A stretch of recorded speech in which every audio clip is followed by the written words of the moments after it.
안녕하세요. 매일 가슴 뛰는 삶으로 행복을 전하는 강사 조가연입니다. 반갑습니다. 오늘 혹시 창문을 열어본 적 있으신가요? 벌써 봄이 왔더라고요. 멀게만 느껴졌던 봄이 벌써 우리 곁에 성큼 다가왔습니다. 앙상했던 나뭇가지에서는 푸르름으로 새 옷을 갈아입었고요. 형형색색의 꽃들이 피어나기 시작했습니다. 우리의 인생도 지금의 날씨와 같은 것 같아요. 편안한 일상 속에 힘듦이 찾아오듯, 힘듦이 끝나면 즐거움이 다시 오듯, 기쁨과 슬픔, 즐거움과 행복이 톱니바퀴처럼 반복되는 것 같습니다. 오늘 저는 이곳에 오기 전에 저희 어머니께 전화를 한 통 드렸어요. 어머니, 여보세요? 왜 애미야? 무슨 일 있어? 누가 아파? 아유, 어머니. 아픈 게 아니고요. 무슨 일도 없어요. 오늘 날씨가 너무 좋아서 밖에 나가서 한번 걸어보시라고요. 벌써 봄이 왔더라고요. 아이고, 애미야, 나는 또 무슨 일이 난 줄 알았다. 요즘 하도 세상이 험해서 말이다. 밥은 먹고 다니니? 그리고 전화해줘서 고맙다. 어머님과 전화를 하면서 어머님의 긴장감이 들리는 목소리에서 저는 조금은 쓸쓸함을 느꼈습니다. 이렇게 자녀의 전화 한 통화로 행복해 하시는데 말이죠. 오늘은 여러분들과 세상을 살아가면서 가장 큰 힘을 받고 싶고 가장 큰 힘을 주고 싶은 가족에 대해 이야기를 나눠볼까 합니다. 혹시 가족에 대해서 생각해 본 적이 있으신가요? 가족은 무엇이라고 생각하시나요? 네, 바로 가족은 세상에 태어나서 처음으로 만나는 사람입니다. 가족이라는 작은 울타리 속에서 우리는 첫 경험을 하게 되고요. 그 경험 속에서 사회를 배워나가게 되는 거죠. 삶을 살아감에 있어서 가족은 첫사랑과 같이 강렬하게 기억이 남고요. 우리를 버티게 하는 힘이 되는 것 같습니다. 그러면 가족이 행복하기 위해서는 과연 무엇이 필요할까요? 사랑? 그렇죠. 사랑도 필요해요. 우리 지금부터 한번 생각해 보자고요. 우리가 배가 고프면 무엇을 먹죠? 그죠? 밥을 먹어요. 하얀 쌀밥에 김치만 올려 먹어도 그렇게 우리는 행복할 수가 없어요. 그러면 목이 마르면 우리는 무엇을 마시죠? 물을 마셔요. 그런데 가슴이 답답하거나 숨이 안 쉬어지면 우리는 어떻게 하죠? 네, 맞습니다. 밖으로 나가요. 그리고 숨을 한번 크게 쉬고 시원한 공기를 맞습니다. 가족이 행복해지기 위해서는 먹어야 하는 게 있어요. 과연 무엇을 먹어야 할까요? 사랑. 네, 사랑, 우리 마음을 잘 먹어야 한대요. 그런데요, 마음이라는 게 너만 알고 나만 알지 눈에 보이지가 않더란 말이에요. 그래서 제가 잘 생각해 봤어요. 도대체 저 사람의 마음속에는 무엇이 들어있을꼬 하고 그랬더니 그 마음이 얼굴에 있더라고요. 얼굴은 정신을 담는 그릇이라고 해요. 분노를 담으면 분노의 얼굴이 되고요. 짜증을 담으면 짜증의 얼굴이 돼요. 그러면 기쁨을 담으면 어떤 얼굴이 될까요? 맞습니다. 바로 기쁨의 얼굴이 된다라는 거죠. 에이브람 링컨은 40대부터의 얼굴은 내가 책임을 져야 된다고 얘기하셨어요. 태어날 때 우리의 얼굴은 선택할 수가 없어요. 부모님께서 낳아주신 얼굴의 그 형태를 바꿀 수는 없다라는 말이죠. 어느 누군가는 얘기를 하더라고요. 아유, 요즘 세상은 말이야. 병원에 가면 다 돼. 예쁜 눈, 예쁜 입, 예쁜 코 다 가질 수 있어. 라고 말이죠. 그런데요, 성형을 하려고 하니 겁도 나고 돈도 많이 들더라고요. 그래서 제가 생각을 해봤습니다. 우리의 얼굴을 바꿀 수 있는 가장 쉬운 방법이 뭘까? 맞습니다. 여기 분들은 지금 공부하시고 오신 것 같아요. 바로 얼굴의 표정을 바꾸는 것입니다. 얼굴의 표정은요, 사람의 감정 상태가 얼굴로 표현되는 것입니다. 표정은 그러면 어떻게 바꿀 수 있을까요? 그죠. 제가 마음을 잘 먹어야 된다고 했죠. 그럼 얼굴에 나타난다고 했죠. 그런 것처럼 마음을 잘 먹어야 한대요. 기쁨의 마음, 즐거움의 마음, 행복의 마음을 먹으면 우리의 표정은 변합니다.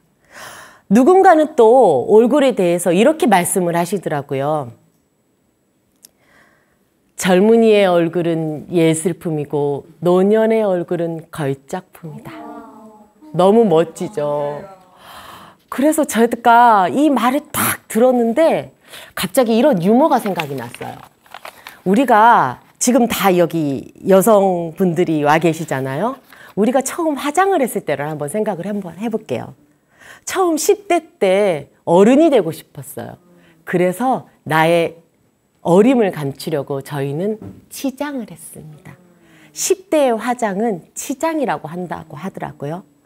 20대의 화장은 말 그대로 화장을 한다라고 말을 해요. 30대는요, 분장을 한다고 말합니다. 40대가 되면요, 변장?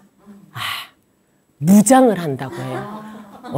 이 시대를 내가 살아나가야 되거든요. 그런데 50대가 되면 아무리 내 얼굴을 감추려고 해도 지우려고 해도 이거를 화장으로 어떻게 할 수가 없어요. 그래서 50대 이후부터는 환장을 한다고 합니다. 그래서 저는 매일매일 저 자신을 무장을 하고 환장으로 나가고 있어요. 내 얼굴은, 나의 얼굴은 상대방이 평가를 하죠. 그렇기 때문에 내가 어떠한 얼굴을 하고 있느냐에 따라서 상대방이 나를 보는 평가가 달라진다라는 것입니다. 발자크는요, 사람의 얼굴은 하나의 풍경이요, 한 권의 책이다. 얼굴은 결코 거짓말을 않는다. 라고 말을 하였습니다. 우리 부모님들은 이렇게 얘기하세요. 야야, 내가 이때까지 삶의 경험을 내가 책으로 쓰면 진짜 죽을 때까지 못 써라고요. 네. 그만큼 얼굴에 우리의 삶이 묻어나 있다라는 거죠. 내가 살아온 인생이 얼굴에 담겨져 있다라는 거죠. 그래서 얼굴은 거짓말을 하지 않는다라는 것입니다. 여러분들은 저의 얼굴을 보면서 어떤 풍경을 느끼시나요? 네, 행복한 풍경, 아름다운 풍경을 아마 느끼셨을 거라고 생각됩니다. 저의 얼굴을 보고 같이 함께 웃는 이 공간에서 저는 행복에 감염이 되었습니다. 우리 가족들도요, 작은 얼굴의 표정 하나로 우리 아이들에게, 자녀들에게 행복을 전염시키면 어떨까요? 태어났을 때의 얼굴은 선택할 수 없지만 태어난 다음부터는 나는 나의 얼굴을 만들며 살아갈 수 있습니다. 세상에 단 하나밖에 없는 인생, 단 하나밖에 없는 얼굴, 가치 있는 삶으로 사셨으면 좋겠습니다. 그 표정 속에서 웃음이 있으면 희망, 사랑, 행복, 기쁨, 즐거움이라는 선물이 옵니다. 웃음이란 다 같이 한번 해볼까요? 우리의 숨소리입니다. 웃음이라는 글자에는요, 두 개의 한자가 숨어져 있습니다. 다 같이 한번 찾아볼까요? 소리? 네. 웃음의 받침에 보니까 시옷이 보이시죠? 음의 받침에 보이니까 미음이 보여요. 시옷은 사람인이라는 글자고요. 미음은 입, 구라는 글자입니다. 오늘 여기 오신 분들 공부를 좀 많이 하시고 오신 것 같으세요. 그래서 웃음이란 사람이 입을 열고 웃는 소리입니다. 웃으면 부정적인 생각, 나쁜 생각을 긍정적인 생각으로 바꿀 수 있고요. 가족이 행복하다라는 것은 서로 함께 있기 때문에, 웃기 때문에 행복하지 않나 싶습니다. 한번 우리의 어린 시절 생각해 볼게요. 혹시 생각이 나지 않으신다고 하면 우리 자녀나 손자의 얼굴을 한번 생각해 볼게요. 우리 아이들은요, 하루에 10시간을 웃는다고 해요. 엄청나죠? 예. 24시간 중에 잠자는 시간, 조금 무는 시간 빼고는 다 웃는다라는 거예요. 그것을 횟수로 따지고 보니 250회에서 300회를 웃는다고 합니다. 그만큼 세상과 마주하는 일들이 매 순간이 즐겁다는 거예요. 그런데 제가 생각을 해봤어요. 나는 언제 웃지 하고 말이죠. 성인이 되고 나이가 되면 그 웃음의 횟수가 줄어든다고 합니다. 10회에서 15회로요. 엄청 차이 나죠. 그런데요, 최근에는요, 그것마저도 웃지 않는다고 해요. 4번밖에 웃지 않는다고 합니다. 그 웃음도 어떻게 웃는다는지 아세요? 비웃음입니다. 그만큼 우리가 살아가는데 웃을 일, 즐거운 일이 없다라는 거겠지요. 부모님들께서는 자녀를 잘 키워보겠다고 하는 마음이 근심과 걱정으로 변하여 아마 우리의 얼굴 속에 웃음을 빼앗아 가지 않았나 생각합니다. 웃음이 사라지면요, 삶의 낙이 떨어지고요, 웃음이 들어오면 삶의 락이 생깁니다. 우리 이제부터 우리의 남은 인생, 우리의 삶의 락을 위해서 함께 웃어보시는 건 어떨까요? 네, 이렇게 함께 웃으니 행복이 저에게 전해지는 것 같습니다. 처음에는 여러분들이 너무 근엄하게 앉아 계셔가지고 제가 너무 긴장했었거든요. 이제는 조금 더 편안해진 것 같아요. 저는 아이를 낳으면서 시부모님의 도움을 되게 많이 받았어요. 새벽에 아침에 6시가 되면 아버님께서 유모차를 끌고 저희 아이를 어머님 댁으로 데리고 가시는 수고를 해주셨고요. 어머님은 그 아이를 온종일 돌보셨습니다. 그때는 몰랐어요. 네. 부모님이기에 당연히 자식의 손자인데 봐주셔야죠. 저는 당연하게 생각했던 것 같아요. 그리고 저는 일을 할 수 있었습니다.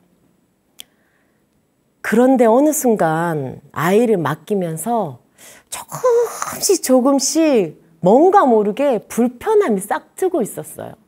그러던 중 어느 사건이 발생했습니다. 어느 한 날요, 이유식을 먹이시는데,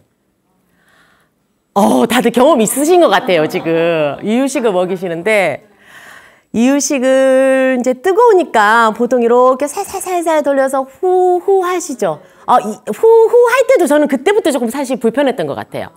후후 하시는데 그걸 한번 입으로 쪽 빨아주시더니 됐어, 먹어봐 하고 저희 아이한테 주시는 거예요. 그래서 저는 얘기했죠. 그리고 터져왔던 제 감정을 표현해버렸어요. 어머니, 도대체 그렇게 주시면 어떡해요? 이유식을 주실 때는 차가운지 뜨거운지 보려고 하면 이 손등에 한번 떨어뜨려 보셔야죠. 그러고 나서 주셔야죠. 어떻게 쭉 먹었던 숟가락으로 아이한테 다시 주시는 거예요. 그러니 저희 부모님께서 뭐라고 얘기하셨는지 아세요? 그쵸? 야야, 애미야, 유난 떨지 마라. 우리 다 그렇게 키웠어도 잘만 컸다. 너 어디 아픈 적 있냐? 하시면서 방문을 탁 닫으면서 들어가셔 버리더라고요. 저는 떨어진 숟가락으로 아이에게 끝까지 이유식을 먹였던 그런 경험이 있습니다. 그렇게 우리의 불편함은 싹트기 시작했어요. 서로 불통이 시작되었다는 거죠. 그리고 저희 부모님은 자식이 일을 해야 되니까 그리고 자식을 두고 가는데 어떻게 안 봐요, 그죠?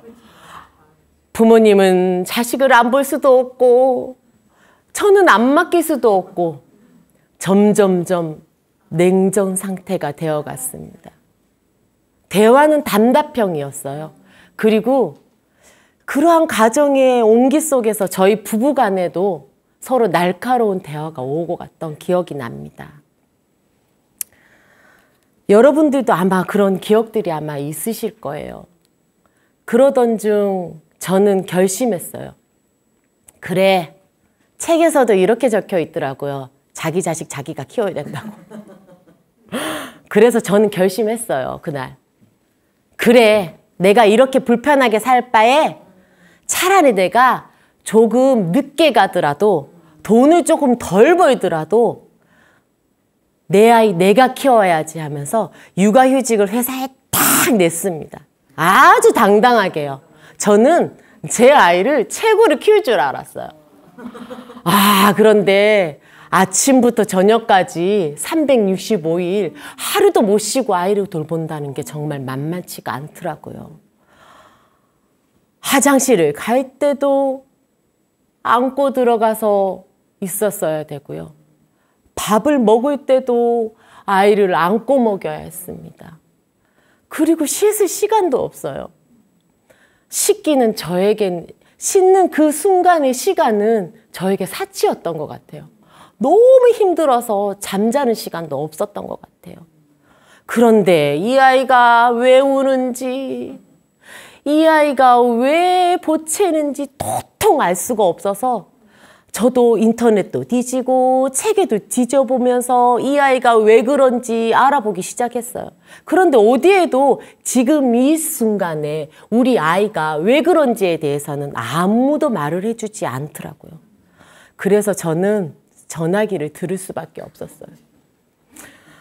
그때 저의 목소리는 아주 땅으로 내려앉은 겸손의 목소리였습니다.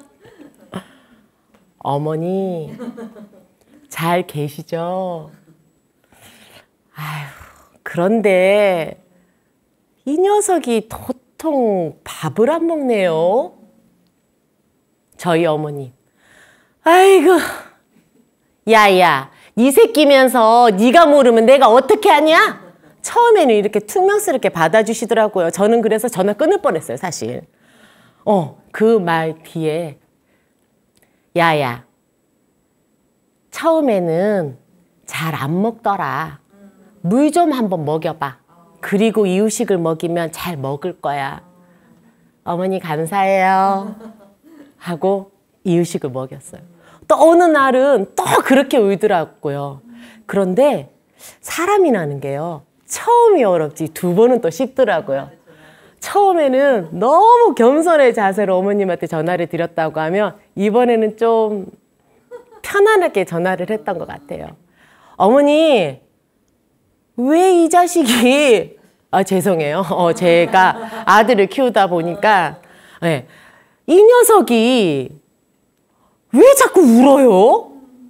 아니, 조금 전에 밥 먹여놨는데도 울어요. 이렇게 얘기하니까 저희 어머님이 또 이렇게 얘기하시더라고요.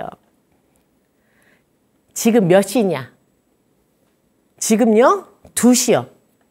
걔가 지금 낮잠 잘 시간이라서 그래. 우유 한 통 푹 먹여가지고 재워봐봐. 라고 얘기하시더라고요. 저는 함께 부모님과 이때부터 육아를 하기 시작했습니다. 불통이었던 대화가 소통이 시작되었다라는 거죠. 그 뒤로 부모님은 이 시대의 육아법을 공부하기 시작하셨고요. 저는 부모님의 경험에서 나온 삶의 지혜를 아이의 육아에 사용하기 시작했습니다. 지금도 생각해 보니까요, 저희 부모님 대단하셨던 것 같아요.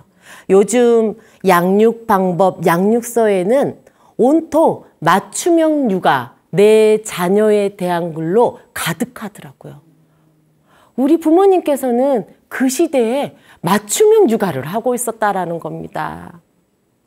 지금도 그걸 생각해 보면 감사함이 절로 나오는 것 같아요. 함께하는 육아는 일방통행이 아니고 한 목표를 바라보고 함께 나란히 걸어가는 쌍방통행이더라고요.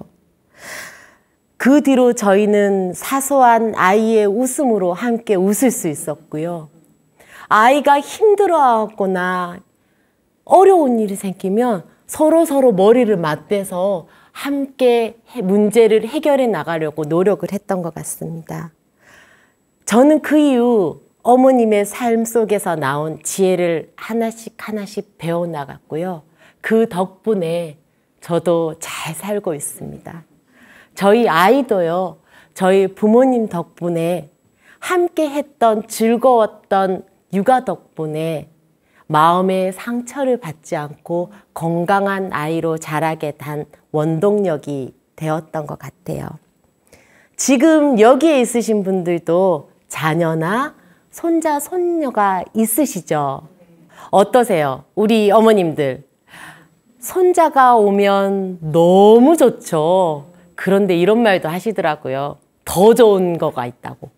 갈 때 더 좋으시대요. 서로 사랑하는 마음은 너무나도 굴뚝 같으나 아마 육아를 한다는 게, 아이를 돌본다는 게 만만치 않다라는 것 같습니다. 부모님들의 방법으로 손자들을 돌보는데 저희 가족의 경험처럼 자녀와 불통으로 서로 대립했던 적이 있으신가요? 아마도 육체적으로 자녀를, 손자를 돌보는 것보다 자녀와의 갈등으로 인해서 아마 더 힘들지 않았나 생각이 듭니다. 우리 한번 생각해 보자고요. 우리 자녀를 어떻게 키웠지? 내가 키웠더니 누가 도와주는 사람 있었나? 하고요. 아마 우리는 인생의 첫 경험이기 때문에 지금보다 더 서툴렀던 것 같아요. 모든 것들이 기저귀 하나 가는 것부터 시작해서 누가 하나 알려준 사람이 없었어요. 그래서 우리 이 시대의 부모님들은 아마 나의 부모님의 양육 방식을 그대로 대물림 받아서 아이를 키우셨을 겁니다. 그런데 우리 자녀가 자녀를 낳았어요.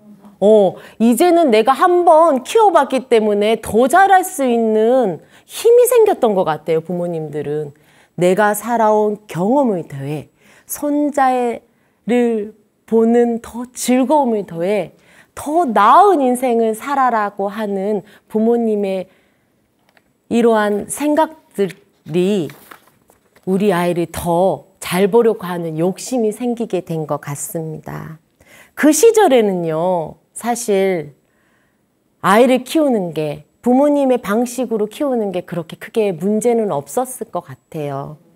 그런데 지금 우리 자녀들은요, 에게는 그게 통하지가 않더라고요. 저희 아들한테만 물어봐도요. 야야, 공부를 그렇게 이어폰 끼면서 공부를 하면 귀에 들어와?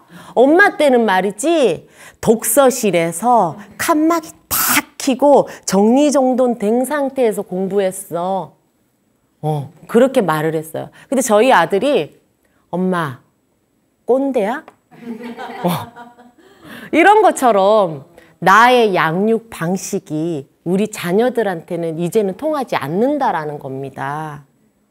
인터넷에서 양육 방법, 우리 아이 키우는 법이라고 탁 치기만 하면 수천 개, 수만 개가 쏟아져 나오는 시대에 살고 있어요. 그렇기 때문에 나의 양육 방식만 고집하다 보면 자녀와 대립이 생긴다라는 거죠. 사랑이라는 공통된 분모를 갖고 있지만 자녀를 잘 키워보겠다고 하는 목표는 같지만 서로 가려고 하는 방향이 다르니 아무래도 자녀와의 갈등이 있으리라 생각이 듭니다. 그러면 우리 함께하는 공동육아가 스트레스를 적당히 받으면서도 즐겁게 할 수 있는 방법은 없을까요? 어느 광고 문구가 생각이 나요, 저는. 말하지 않아도 알아요. 함께 따라 부르시는 거 보니까 조금 연식이 오래되신 것 같으세요. 말하지 않아도 아는 것은 초코파이밖에 없습니다. 나의 감정과 생각은 밖으로 보이는 것이 아니기 때문에 감정을 표현하지 않으면 아무도 모른다라는 거예요. 저 속에 무엇이 들어앉아 있는지 아무도 그거를 볼 수 없다라는 말이겠죠. 감정은요, 두 개로 나누어서 생각할 수 있어요. 다 같이 한번 읽어볼게요. 쾌, 즐거움의 기분을 느끼는 상태. 못마땅하여 기분이 좋지 않은 상태를 우리는 불쾌라고 합니다.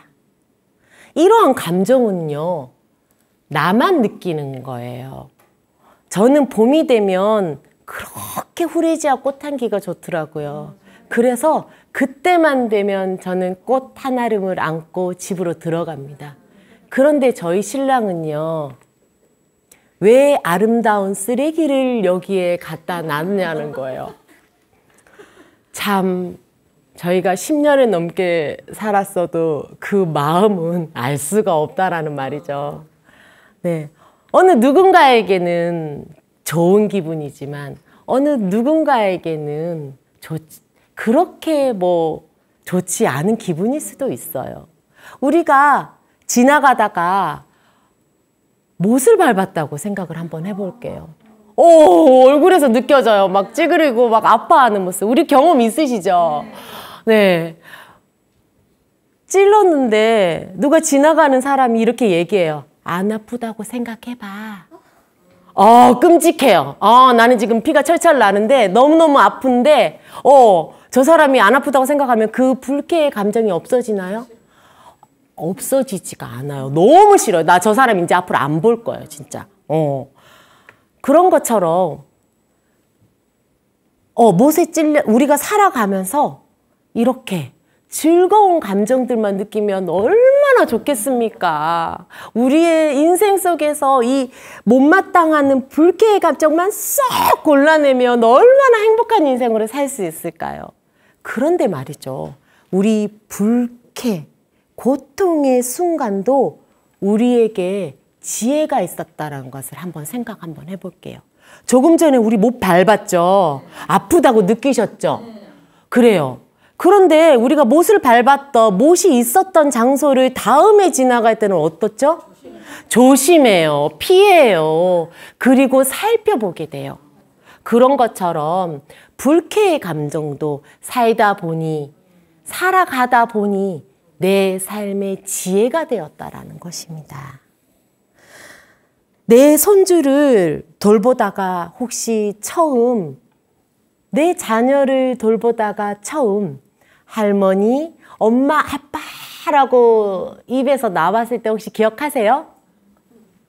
기억하세요? 얼굴 속에서 막 느껴지는 것 같아요. 막 지나갔던 추억의 그림들이 막 장면 어머님들의 마음, 막 머릿속에 다 들어가는 게 얼굴 속에서 나타나요. 너무 기쁘셨죠? 그 순간은 저도 짜릿해서 먹던 숟가락도 떨어뜨려요. 네. 그런데 참 신기하게 말이죠. 우리 감정은요, 적응돼 버려요. 그죠? 어느 순간 얘는 할머니 첫 순간은 짜릿했지만 어느 순간 이게 적응돼 버리더라고요. 감각이 묻어져 버려요. 당연히 나는 할머니니까 너는 할머니라고 말하는 게 당연해 라고 생각을 하게 돼버리는 거죠. 그것은 우리는 바로 적응했다고 합니다. 적응은요, 강력한 힘이 있어요. 네.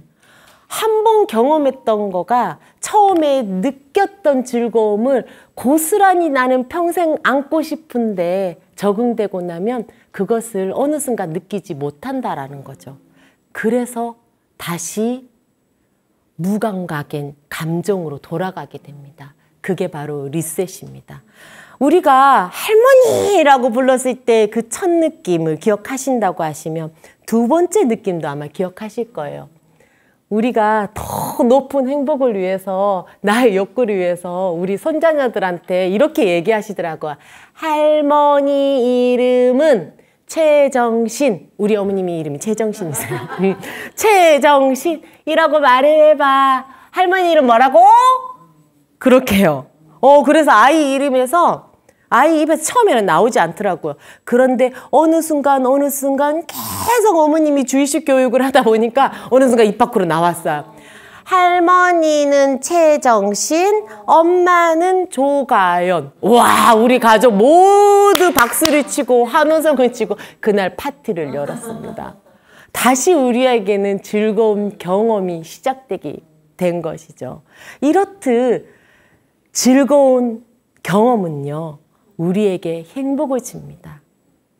즐거운 경험은요, 한 번 일어나면 그런데 끝까지 가지 못하는 것처럼 경험의 횟수를 우리 가족과 함께 늘려서 우리의 삶이 정말 행복한 삶으로 지속되면 어떨까요?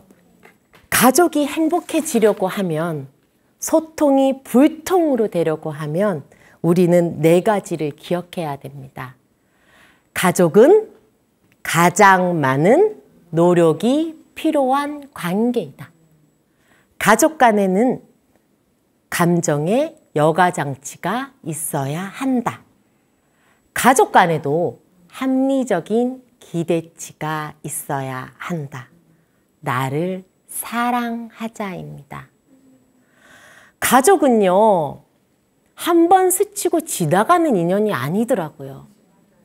네, 평생 함께 해야 돼요. 아무리 힘들고 괴로워도 같이 있어야 돼요. 그죠? 그렇기 때문에 어느 누구보다도 가장 노력이 많이 필요한 관계인 것 같습니다. 저희 부모님이 전화를 한 통 하셨어요. 저는 집이 부산입니다. 전화를 한 통 하셨어요. 예, 옆집 사는 숙모딸 있지야? 안마기 사줬더라. 엄마 필요해? 아니야, 나는 안 필요해. 뭐 집도 좁은데 그런 걸 갖다 놓고 그래. 그럴 돈 있으면 우리 손자 좋은 거 먹이고 좋은 거 사줘. 그래? 알았어. 근데 저는 몰랐어요. 사주면 좋지. 이런 뜻이라는 걸요. 그리고 저는 큰맘 먹고 사드렸습니다. 60개의 할부로요. 아직까지 저 갖고 있거든요. 그리고 나서 제가 부산집에 방문을 했죠. 부산집에 방문을 했는데 그곳에서는 놀라운 광경이 벌어지고 있었어요. 동네 사람들이 다 와서 안마기에 앉아서 한 번씩 다 하고 있으신 거예요. 저는 성공한 딸이 되어 있었습니다. 또 한 번은요, 한 12월 달인 것 같아요. 제가 어머님과 함께 육아를 하면서 중간중간에 집이 가까웠거든요. 그래서 힘들면 어머님 댁에 달려갔던 기억이 있어요. 그래서 아이를 돌보다가 너무 잠도 오고 피곤해서 조금은 부모님께 도움을 요청하고자 그냥 양말도 신지도 않고요. 외투도 입지 않고 그냥 아이 집만 바리바리 싸가지고 어머님 집에 갔던 것 같아요. 저는 그 당시 너무 지쳤었어요. 그런데 어머님 집에 가니까 손님이 와 계시더라고요. 그런데 어머님이 그 앞에서 저한테 이렇게 얘기하셨어요. 얘야, 왜 양말도 안 신고 다니고 그러냐? 라고요. 저 그때 되게 서운했거든요. 왜? 내 차림이 지금 부끄러운가? 하고 서운했었어요. 그런데 어머님께서 따뜻한 대추차를 한 잔 타주시면서 탁자에 탁 올려주시더라고요. 그리고는 이렇게 얘기하셨어요. 애미야, 엄마가 건강해야지 아이를 키울 수 있어. 네가 건강해야지. 옷 따뜻하게 입고 다녀. 아기 낳은 엄마는 몸이 따뜻해야 한대. 아차 싶었어요. 그 말을 듣고. 아, 어머님의 그 말 속에, 차가운 무뚝뚝한 말 속에 자녀를 사랑하는 걱정의 마음과 근심의 마음이 있었다라는 것을요. 그래서 부모가 이야기하는, 부모가 말을 하는 말을 자녀는 곧이곧대로 들으면 안 돼요. 그래서 가족은 가장 많은 노력이 필요한 관계라는 것입니다. 그래서 내가 가지고 있는 감정에 소망과 희망을 담아 우리의 언어로 표현해 보면 어떨까요? 가족 간에는 감정의 여가장치가 있어야 합니다. 이 감정의 여가장치? 뭐 정수기 돌리나? 뭐 이렇게 생각하시는 분들도 있으시죠. 우리 가족 간에 얘기할 때 서로 상처가 되는 말을 할 때가 있어요. 그냥 나오는 대로 내뱉다 보니 누군가는 상처를 입고 누군가는 오해를 한다라는 것입니다. 그래서 한번 잘 생각해 봤어요. 우리 당신의 얼굴을 당신이 직접 보지 못하니까 우리 옆에 분 보면서 한번 관찰 한번 해볼게요. 우리 눈과 귀 사이에 뇌가 있어요. 그리고요, 얼굴을 자세히 들여다보니 눈과 귀 밑에 뭐 있죠? 입이 있더라고요. 아, 사람은 생각하는 동물이었구나. 그래서 동물과 다르구나. 내가 보고 들은 것을 한 번 더 생각하고 말을 할 때 그렇게 해보니 상처를 주지 않더라고요. 서로 오해가 없더라고요. 그래서 우리는 감정의 여가장치를 가족에게는 항상 발동을 시켜야 합니다. 가동시켜야 됩니다. 보고 들은 것을 멈추고요. 생각하고 말해야 된다라는 것이죠. 그리고 합리적인 기대치가 있어야 됩니다. 저희 신랑이요, 저희 아들이 조금 뚱뚱해요. 그런데 저희 신랑이 저희 아들한테 야, 일주일 안에 20kg 빼. 지금 뭐 놀라셨죠? 저희 아들도 문 닫고 들어가 버렸어요. 부모의 기대치는 이만큼 높게 있다라는 거예요. 내가 살아가 보니 나보다 더 나은 삶을 살았으면 좋겠다라고 하는 마음이 아마 부모 마음인 것 같아요. 혹시 헬리콥터 부모, 장디깎기 부모라고 들어보신 적 있으세요? 들어보셨어요. 네. 헬리콥터 부모는요, 자녀 위에서 항상 감시하는 부모예요. 여기로 가, 저리로 가, 야, 여기 간대! 하는 부모고요. 잔디깎기 부모는요, 우리 아이는 꽃길만 걸어다오. 내가 살아온 인생의 힘듦을 겪지 않았으면 좋겠다 하고요. 돌멩이도 치우고 잡초도 깎고 아이가 편안하게끔 길을 만들어주는 부모라고 합니다. 그리고 한번 우리 생각 한번 해볼게요. 우리가 TV를 보면 무엇으로 조정하죠? 리모컨입니다. 리모컨으로 이거 마음에 안 들면 다음 채널, 이거 마음에 안 들면 다음 채널, 요거 좀 재밌는데 스탑 하면서 조정을 하죠. 혹시 우리 자녀들도 조정하고 있지는 않나 한번 생각 한번 해볼게요. 아이가 무엇을 해보려고 하는데 이거 안 돼. 엄마가 해보니까 말이야. 그건 좋은 방법이 아니야. 라고 엄마의 리모컨으로 아이를 조정하더라고요.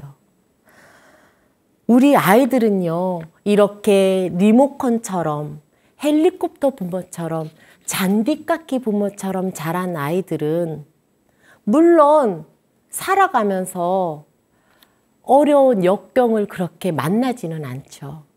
그런데 지금 한번 생각해 보세요. 365일 24시간 따라다니면서 우리 자녀를 돌봐줄 수 있어요?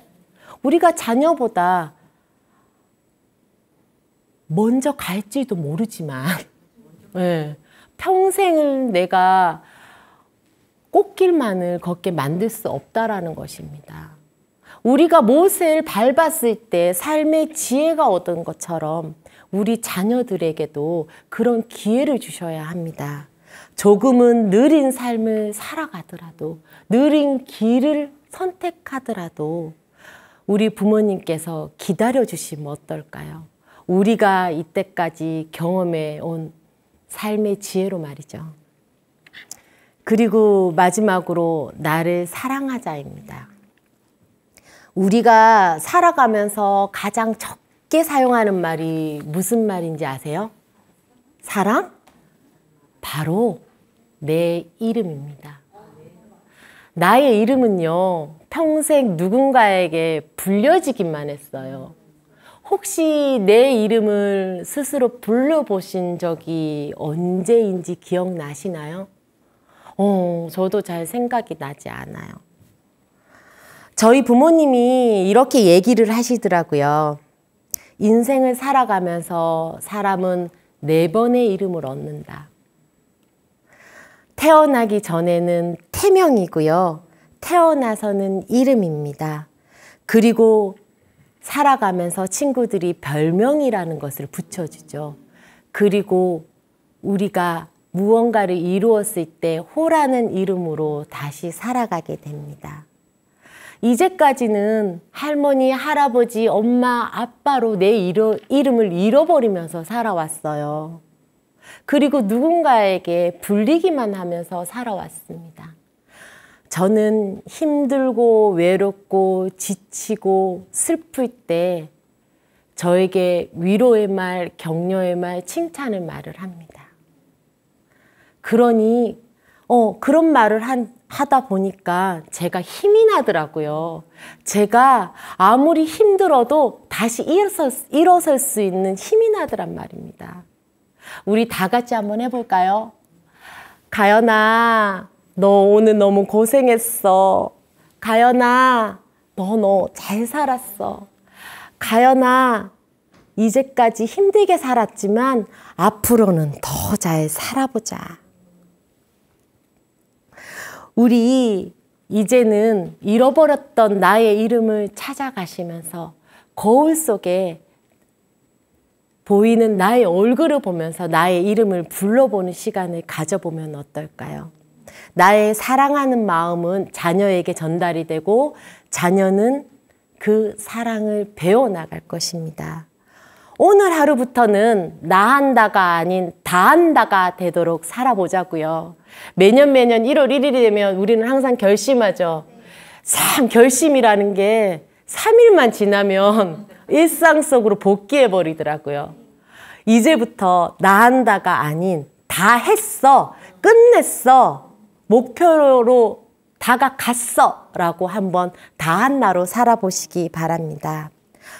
아프리카 속담 중에 아이를 키우려면 온 마을이 필요하다라는 말이 있어요.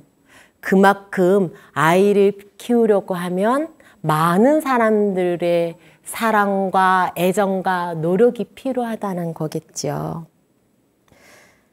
마지막으로 가족의 온도를 높여야 합니다. 우리가 아무리 좋은 집에서 좋은 옷을 입고 좋은 차를 타도 가족이 서로 등을 지고 다른 방향으로 보고 있다고 하면 그 가정의 온기는 아무래도 차갑겠죠. 우리가 서로 만나서 마주보고 서로를 이해하고 소통할 때 우리 가족의 온도는 올라가게 될 것입니다. 우리 1년은 며칠이죠? 맞아요. 365일이에요. 우리의 정상 온도는 몇 도인지 아세요? 36.5도. 요즘은요, 코로나로 인해서 우리의 지식이 조금 높아졌더라고요. 맞습니다. 36.5도입니다. 365일에 점 하나만 찍었을 뿐인데 우리는 36.5도라는 정상 체온이 되는 거죠. 매일매일 어제보다 오늘 우리의 행복의 온도를 1도씩만 높여가면요. 365일을 36.5도로 유지하며 살아갈 수 있습니다. 오늘부터 가족 간의 소통을 통해서 이제껏 불통으로 서로를 힘들게 했던 순간들을 잊어버리시고요. 매일매일 행복의 온도를 1도씩 높여 나갈 수 있으실까요? 어제보다 오늘, 오늘보다 내일 우리의 행복의 온도를 1도씩 높여 우리 부모님, 우리 가족이 함께 소통하는 행복한 가정이 되셨으면 좋겠습니다. 지금까지 조가연이었습니다. 감사합니다.